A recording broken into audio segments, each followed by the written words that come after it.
My name is Olivia Grant. I'm 18 years old, and 3 weeks before I was supposed to start college, I found out my parents stole $159,000 from me. My grandmother saved that money over 18 years every single month so I could have a future. My parents drained it all to buy my brother a luxury SUV and put a down payment on the house he wanted with his fiancée. And when I asked why, my mother looked me straight in the eyes and said, "Because Ethan is the one who actually matters in this family." I didn't scream. I didn't beg. I picked up the phone and called my grandmother. What she did next made the evening news. Before we begin, if you connect with this story, please take a moment to like and subscribe, but only if it truly speaks to you. Tell me in the comments, where are you watching from and what time is it there? Now, let me take you back to 3 weeks ago. The day one phone call changed everything. I grew up in Pinehurst, a small town of 8,700 people, the kind of place where the Friday and night diner crowd knows your name and the church bells ring at exactly 7 every Sunday.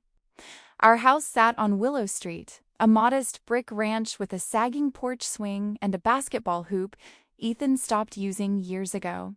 4 of us lived there: Mom, Dad, my older brother, Ethan, and me. On paper, a normal family. In practice, a clear ranking. Ethan was the son. I was the extra. He dropped out of technical school after 2 semesters. Mom threw him a new beginnings cookout. He quit 5 jobs in 4 years. Mom called every boss jealous of his talent. He moved back home at 26. Mom turned his old room into a gaming lounge with surround sound. Me? I made honor roll every semester. I joined the debate team. I worked weekends at the bookstore on Main Street starting at 15. Bought my own laptop, my own senior trip ticket, never asked for gas money.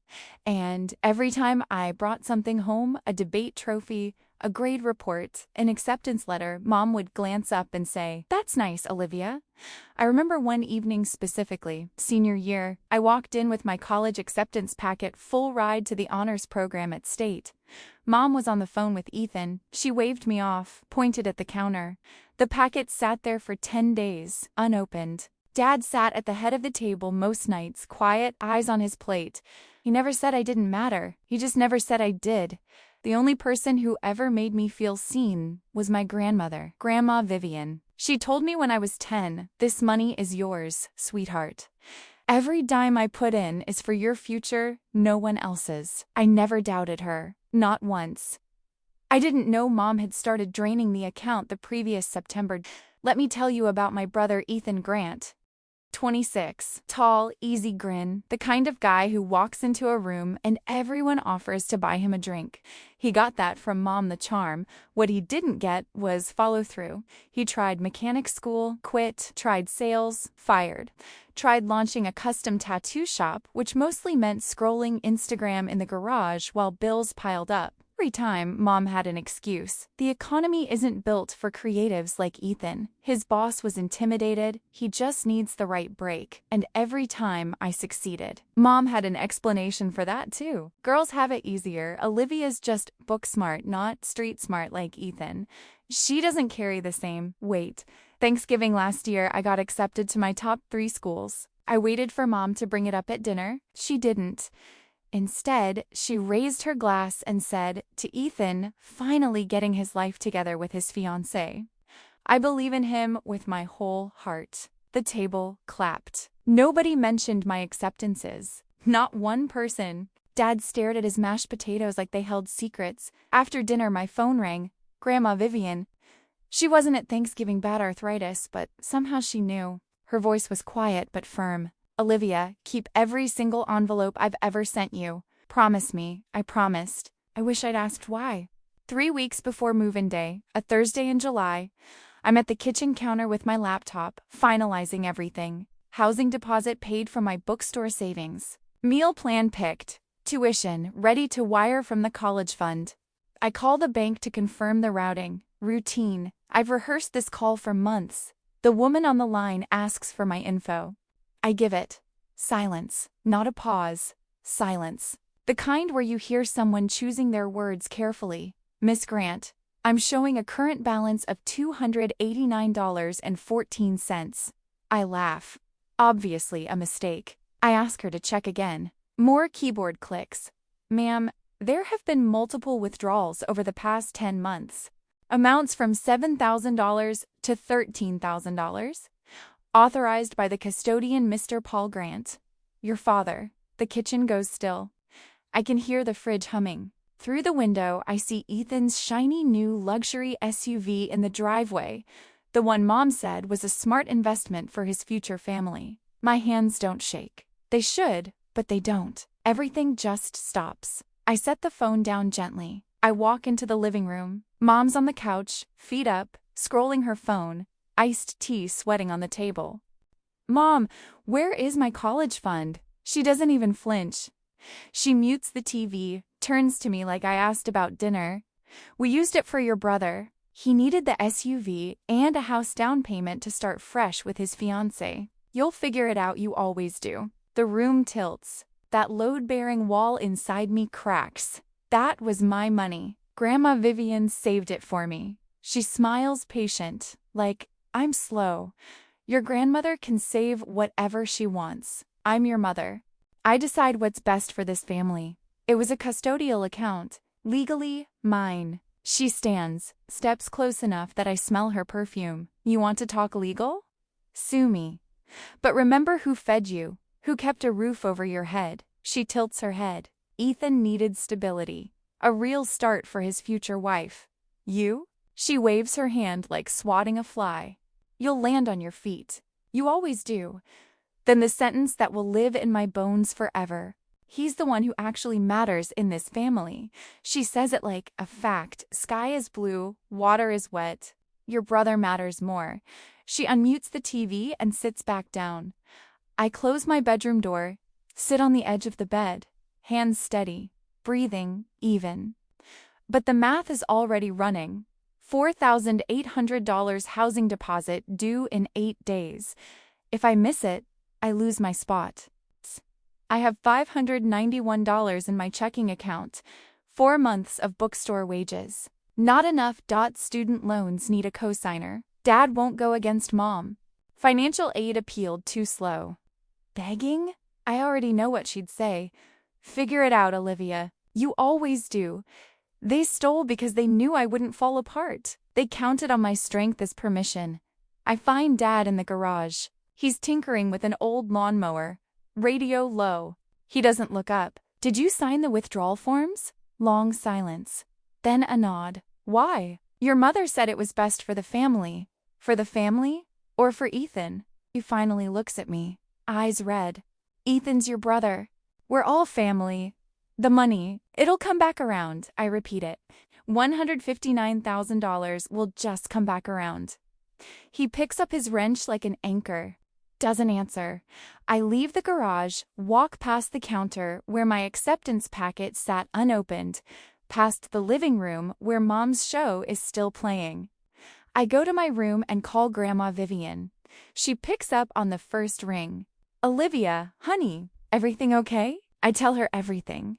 Bank call, balance 10 months of withdrawals. Dad's signatures, Mom's exact words, silence on her end 10 full seconds. Then her voice changes. Sharp, steel, wrapped in velvet. They took all of it. Yes. Your father. Signed. Yes. And your mother planned it. Another silence. I hear her breathe once, slow and deliberate. Olivia, listen to me. That money is yours, not theirs. Not the family's. Yours. Do you understand? Yes, ma'am. I have every document, every single one from the day I opened that account. Bring them all tomorrow morning, 8 o'clock sharp. My kitchen table. And Olivia? Yes? You are safe. You are not alone. I hang up and stare at the ceiling. She'd kept copies for 18 years. She'd always known this might happen. The next morning, Mom blocks the hallway as I'm leaving. Where are you going? Grandma Vivian's. Her face hardens. You called her. It's her money she saved. She steps closer. Chin trembles on cue. Tears arrive like clockwork. You're tearing this family apart, Olivia. After everything I've done for you. I watch the performance. The hand on the chest. The wounded whisper. I've seen it my whole life. I'm not destroying anything, Mom. You did that when you stole from me. Her tears shut off like a faucet. Eyes flat. Be very careful, Olivia. I walked past her. She's already reaching for her phone as the door closes. Grandma Vivian's house is a little white cottage on Maple Drive. Porch swing. Tomato garden. Smells like fresh coffee and cinnamon inside. She's waiting at the kitchen table with 3 thick folders in her reading glasses. How long have you had those? I ask. 18 years, she says without looking up. Sit. She slides the folders over. Original UTM, a paperwork, my name as beneficiary, dad as custodian, annual statements, color-coded, latest balance, $289.14. I requested these every January, she says, because I know my daughter. I love Karen, but I have never trusted Karen with money. She pours me coffee. I'm calling Rebecca Hayes this morning, the best estate attorney in the county. We're getting every cent back that belongs to you. Grandma, she's your daughter. Grandma Vivian looks at me, 72 years old and unbreakable. And you are my granddaughter. What she did is a crime. Attorney Rebecca Hayes arrives at 1 p.m. navy suit, firm handshake. She reads every page in silence. Then she sets her glasses down. This is textbook fiduciary breach. UTMA funds belong to the minor beneficiary. Withdrawing nearly $159,000 for another adult child's SUV and house down payment is not for the benefit of the minor. It's felony theft of custodial assets. She looks at me. Civil suit for restitution and criminal complaint. Both? I look at Grandma. She nods once. Both, I say. The wheels start turning. By evening, Mom is in full damage control mode. My phone explodes with texts. This is a family matter. Ethan will pay it back. You're choosing her over me. Ethan calls at 8:45. Mom says you're going nuclear. Let me fix this. Ethan, did you know the money for your SUV and house came from my college fund? Silence. Then she said it was a home equity line. She lied to you too. He breathes heavy. I didn't know. I swear. The next morning, an envelope from Rebecca Hayes arrives. Mom screams so loud the neighbors text me. She bangs on my door holding the demand letter. You're pressing charges against your own parents. You stole $159,000 from a custodial account. That's a felony. Tears again. I was helping the family. Ethan didn't need my future, Mom. Her voice goes cold. If you go through with this, you will never be part of this family again. I already wasn't. 2 days later, Grandma Vivian calls her former student, Sarah Mills, at Channel 5 News. The camera crew arrives that afternoon. Grandma sits at her kitchen table, folders open, and tells the whole story without flinching. I saved for 18 years on a teacher's salary, every month, for my granddaughter. My daughter and her husband took every penny to buy my grandson an SUV and a house down payment. Olivia did not get a single cent. The segment airs Thursday night. Local grandmother accuses daughter of stealing granddaughter's college fund. By 8 p.m., the Pinehurst Community Facebook group is exploding. My old debate coach posts, I coached Olivia for 4 years. She earned every opportunity. This is wrong. Neighbors start checking their own kids' accounts. Comments turn against mom fast. Mom single quotes as Facebook post. The next day, please pray for our family during this misunderstanding gets torn apart in the comments. People who are at my graduation party start tagging the news station. The church ladies group quietly removes her from the prayer chain. Ethan shows up at Grandma's on Saturday. He looks like he hasn't slept in days. I talked to my own lawyer. I'm selling the SUV and the house contract falls through. Proceeds go straight to restitution. Rebecca will handle it. I can't live with it knowing it was paid for with your money. He pauses. Mom showed me fake home equity paperwork. She forged it. I didn't know until now. The DA opens the investigation. Bank records subpoenaed. The withdrawals were timed just under reporting thresholds calculated. When the forged documents surface, it becomes premeditated. Dad takes a plea, first misdemeanor, full cooperation, probation, $79,500 restitution. Fights longer, then folds. Felony reduced, 5 years probation, $79,500 restitution, 200 hours community service. Permanent record. Ethan's SUV sale and house deposit refund bring in $153,000. Every cent goes to the restitution account. Mom and Dad owe the rest in monthly payments. Grandma Vivian meets with Rebecca again. She slides a cashier's check across the table, $41,000. Everything she had left in savings and pension reserve. I want an irrevocable trust for Olivia. Bank as trustee. She accesses it at 21 for education and living expenses only. I cry in that office for the first time since the bank call. Grandma just holds my hand and waits. You are worth every single penny, she says. Always have been. The university calls 2 weeks later. Full tuition scholarship, academic merit, and demonstrated resilience. A GoFundMe started by my debate coach hits $58,000 in 4 days. Donations from strangers. I was the overlooked kid too. Go get your degree. I start college on time. Dorm room. Mom lost her part-time job at the boutique. Can't have someone facing felony charges representing us. Dad's handyman clients stopped calling. Neighbors stopped waving. The town didn't scream, they just adjusted. And for people who lived on image, that silence was worse than yelling. Ethan texts me every few days now. How's the dining hall? Terrible but free. We're rebuilding something careful and slow. It's not what it was, but it might be real. I don't talk to Mom and Dad. 2 months after sentencing, a letter arrived at Mom's stationery, cream with her initials. I did what I thought was best for the family.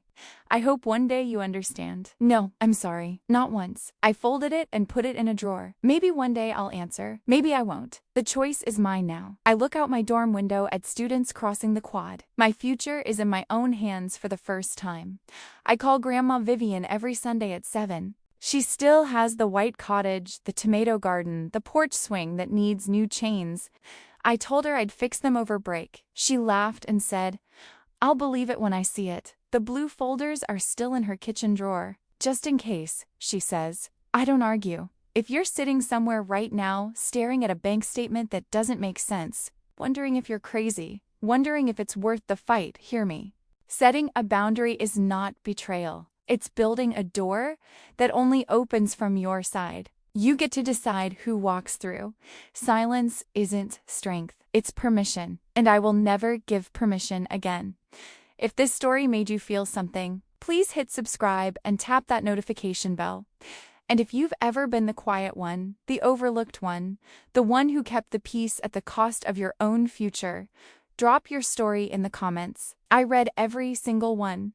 There's another video linked in the description about a girl whose parents tried to force her to give her inheritance to her sister at a family reunion in front of 45 relatives. The way she handled it, you'll want to see how that one ends. I'll see you there.